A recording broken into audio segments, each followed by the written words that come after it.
This video is to look at the QAA's revised Access to HE grading scheme, which comes into effect on the 1st of August 2024. You can find the grading scheme handbook for more support on the QAA and the CAVA website. One of the main changes is that there will now be 3 grading standards instead of the previous 7 grade descriptors. Grading Standard 1, Knowledge and Understanding, maps loosely to Grading Descriptor 1 and 2. Grading Standard 2, Subject-Specific Skills, maps loosely to Grading Descriptor 3 and 4. And Grading Standard 3, Transferable Skills, maps loosely to Grading Descriptor 5, 6 and 7. Every assignment you must use all 3 grading standards. The grading standards are made up of components. Looking at Grading Standard 1, there are 2 components, A and B. When using Grading Standard 1, you must use both components. They are also made up of subcomponents. As you can see, in component A, you must choose between breadth or depth, and for component B, there is a bullet-pointed list of subcomponents for you to choose from. If you are doing a 3-credit unit, you must choose between 2 and 4 subcomponents, and if you are doing a 6 or 9-credit unit, you must choose between 2 and 6 subcomponents. Grading Standard 2 is very similar to Grading Standard 1. There are 2 components, A and B, and again, you must use both components when looking at Grading Standard 2.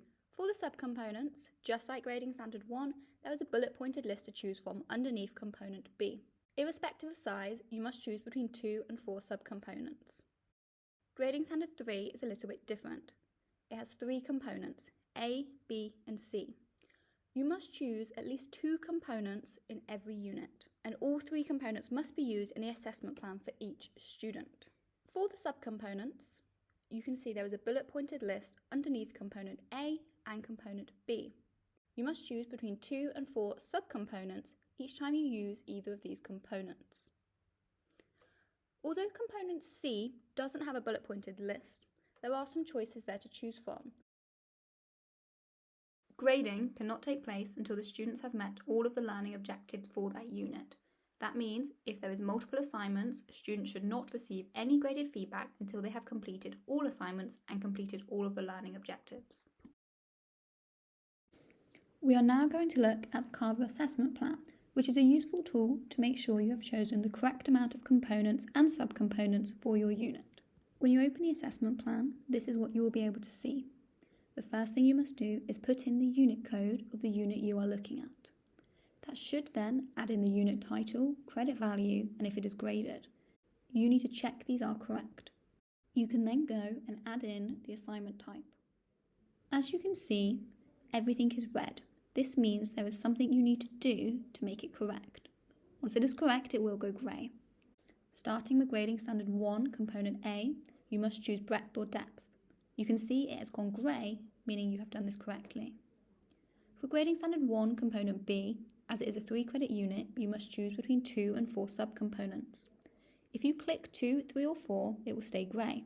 But if you put in 5 subcomponents, it will go red. This shows you there is an error and you must fix it. Moving on to Grading Standard 2, there is no subcomponents for Component A, so you can move straight on to Component B. Again, you must pick between 2 and 4 subcomponents. If you put in more than 4 or less than 2, it will go red to show you there is an error. It is now grey as we have the correct amount of subcomponents.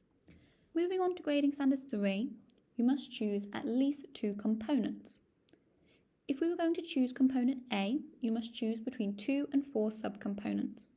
It will stay red as we are looking at Grading Standard 3 as a whole and you have only chosen 1 component.